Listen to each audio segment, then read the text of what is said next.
कशा आहात सगळे? आय होप की सगळे मजेत असाल.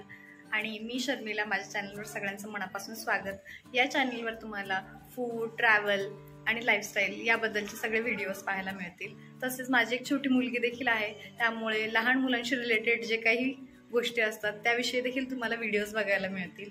तर आजपासून मी स्टार्ट करते आहे डेली व्लॉग्स. तर आजच्या ब्लॉगची सुरुवात मी केलेली आहे आणि आता मी आधी नाश्ता बनवते आणि मग मी नाश्त्यात काय बनवलं ते वगैरे सगळं सांगते तुम्हाला. तर भेटूया थोड्या वेळानंतर. Bye bye. आणि मी बनवला इथे ढोकळा, जो की खूप स्पॉन्जी आणि खूप टेस्टी झालेला आहे. आणि याची रेसिपी देखील मी आता इथे व्हिडिओ खूप लॉंग होतो म्हणून मग मी शॉर्ट्समध्ये याची रेसिपी अपलोड केली आहे, तुम्ही तिथे जाऊन पाहू शकतात.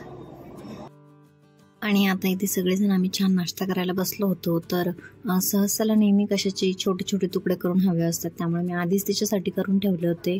आणि मग त्यामुळे मग तिला आता मोठा ढोकळा हवा होता. तर पोरांचं नेहमी असं उलटच असतं.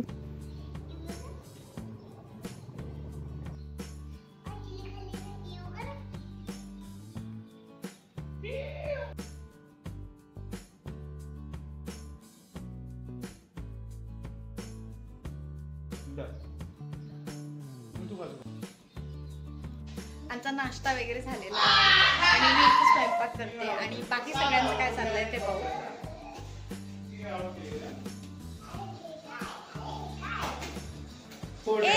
पिलू काय करतेय ग तू?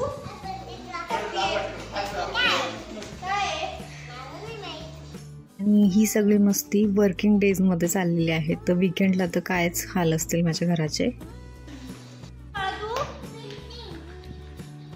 आणि दादा आणि बाबा काय करतोय?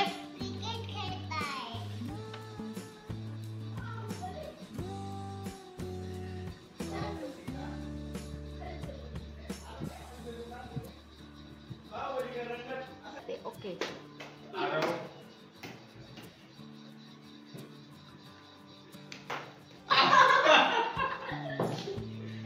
माझी गुणी मुलगी पेंटिंग करते आणि तुम्ही खेळताय. What a shot! And it is a headshot. 12. Oh no! 12.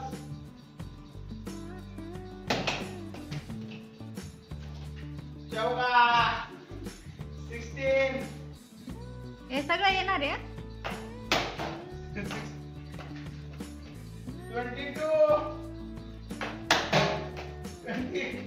माझं घरातलं जर काही फुटलं तर पैसे मी तुमच्या दोघांकडून घेईन. अरे आता माझं दुपारचं स्वयंपाक, जेवण आणि दुपारी जेवढी कामं असतात सगळी माझी करून झालेली आहेत आणि अजून देखील माझ्याकडे भरपूर वेळ आहे. तर म्हटलं आज आईस्क्रीम करूया. तर आणि ती रेसिपी देखील मी तुमच्यासोबत शेअर करणार आहे. तर चला आईस्क्रीमला सुरुवात करूया.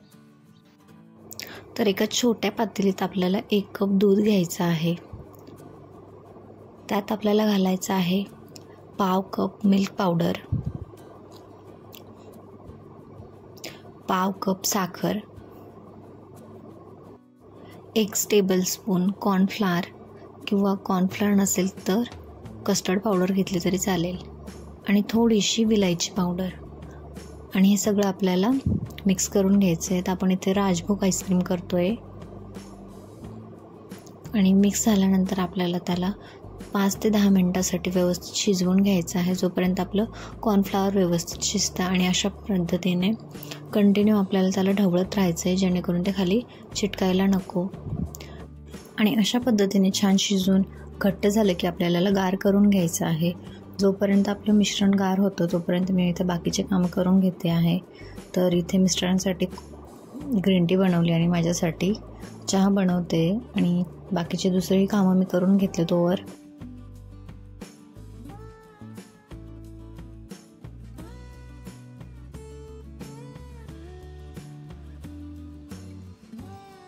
जे मिश्रण आपण शिजवून घेतलं होतं ते माझं गार झालेलं आहे. तर आता आपल्याला क्रीम व्हिप करून घ्यायची आहे. तर इथे मी ट्रोपोलाइटचं व्हिपिंग क्रीम घेतलं आहे, जे की मला 180 रुपयाला मिळालेलं आहे. आणि ते तुम्ही जर होलसेल एखाद्या शॉपमध्ये गेले, होलसेलमध्ये घेतलं तर ते तुम्हाला कदाचित अजून जास्त स्वस्त मिळेल. तर इथे मी अर्धा किलो राजभोग आईस्क्रीमसाठी 1.25 कप व्हिपिंग क्रीम घेतलेला आहे. तर 1 कप आणि पाव कप असं आणि हे आपल्याला पूर्ण मेल्टही घ्यायचं नाही आहे आणि पूर्ण कडक आईससारखं पण घ्यायचं नाही आहे. तर थोडंसं त्याच्यामध्ये आईस क्रिस्टल असायला हवे. याने आपल्याला खाली बर्फ घ्यायची गरज पडत नाही. तर तरीही आपलं छान व्हिप होतं. तर इथे मी फिलिप्सचं बीटर घेतलं आहे बीट करण्यासाठी. तुम्ही जर फक्त आईस्क्रीम बनवणार असाल तर तुम्हाला 400-500 रुपयाला मिळणारं साधं बीटरनेही आईस्क्रीम छान होतं. पण तुम्हाला जर केक वगैरे करायचं असतील किंवा अजून काही आयटम्स बनवायचे असतील तर जिथे व्हिपिंग क्रीम यूज होते तर त्याच्यासाठी तुम्हाला एक चांगल्या व्हॅटचंच बीटर घ्यावं लागेल. आणि तुम्हाला फक्तच आईस्क्रीम बनवायचं असेल तर ते तुम्ही मिक्सरमध्येही बनवू शकता. ती रेसिपी देखील मी शेअर करेल. आता इथे मी क्रीम छान व्हिप करून घेतलं आहे. तर आपल्याला छान पिक्स बनतात तोपर्यंत आपल्याला हे व्हिप करून घ्यायचं असतं अशा पद्धतीने. आता आपलं क्रीम व्हिप झालं आहे. याच्यात आपण जे आधी मिश्रण गार करून घेतलं होतं ते घालायचं आहे आणि छान स्पॅच्युलाने आपल्याला व्यवस्थित मिक्स करून घ्यायचं आहे याला अशा पद्धतीने. आणि आता मी इथे घालणार आहे तो खवा. तर मी इथे 100 ग्रॅम खवा घेतलेला होता आणि मी त्याला छान भाजून घेतलं होतं तूप घालून आणि त्यामुळे त्याच्यातलं पूर्ण पाणी निघून गेलेलं आहे आणि त्यामुळे तो इतका कोरडा झालेला आहे. त्याला पण आपण व्यवस्थित मिक्स करून घेणार आहोत. आणि छान मिक्स झालं की आपल्याला बीटरने आपल्याला एकदा व्यवस्थित मिक्स करून घ्यायचं आहे.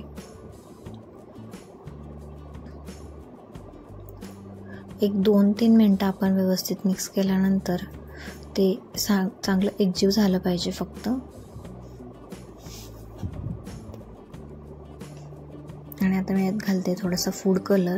ऑप्शनल आहे, नाही घातलं तरी चालेल, पण तरी मी इथे पिवळा कलर घातला आहे अगदी थोडासा. परत एकदा बीट करून घेते थोडंसं. आणि आता आपल्याला यात घालायचे आहेत ते ड्रायफ्रूट्स. तुम्ही तुमच्या आवडीनुसार कोणत्याही प्रकारचे ड्रायफ्रूट्स घालू शकता. तर मी इथे थोडेसे बदाम कट करून घेतलेले आहेत, थोडेसे काजू आणि थोडेसे पिस्ता कट करून घेतलेले आहेत. तुम्ही ऑप्शनल आहे, तुम्ही एका प्रकारचे घातले तरी चालतील. आणि कट करताना नेहमी थोडे भिजवून मग कट करायचे, जेणेकरून तुमच्याकडे स्लायसर नसेल ड्रायफ्रूट्स कट करायचं तरीही आपले व्यवस्थित कट होतात ते छान. आणि आता मस्त व्यवस्थित मी मिक्स करून घेतलं आहे आणि आता आपल्याला हे फ्रीज करून घ्यायचं आहे. तर मी इथे एक भांडं घेतलेलं आहे आणि त्यावर हे सगळं मिश्रण ओतून घेणार आहे आणि वरून थोडेसे ड्रायफ्रूट्स घालते आणि छान बंद करून मी इथे 7 ते 8 तासांसाठी व्यवस्थित फ्रीज करून घेणार आहे. आणि आता मी हे 5-6 दिवसानंतर नाही तर मी डायरेक्ट दुसऱ्या दिवशी काढलेलं आहे. तर एकदम छान आपलं फ्रीज झालेलं आहे. आता तुमच्याकडे जर स्कूप नसेल तर अशा पद्धतीने आपली भाजीची पळी घ्यायची आहे, ती एकदा पाण्यात बुडवून घ्यायची. त्याच्याने अगदी छान गोल असा आईस्क्रीमचा बॉल निघतो अशा पद्धतीने. वरून थोडे गार्निशिंगसाठी ड्रायफ्रूट्स घातले आणि मग आता सगळ्यांसाठी मी आईस्क्रीम काढलेलं आहे. तुम्ही देखील नक्की ट्राय करून बघा ही रेसिपी आणि कशी वाटली ते देखील सांगायला विसरू नका. कसं झालं रे आईस्क्रीम? आणि आमचं तिथे आईस्क्रीम खाणं सुरू झालं आहे. तर तुम्ही हे ट्राय करून बघा आणि व्हिडिओ आवडला असेल लाईक, शेअर आणि सबस्क्राईब करायला विसरू नका. Thanks for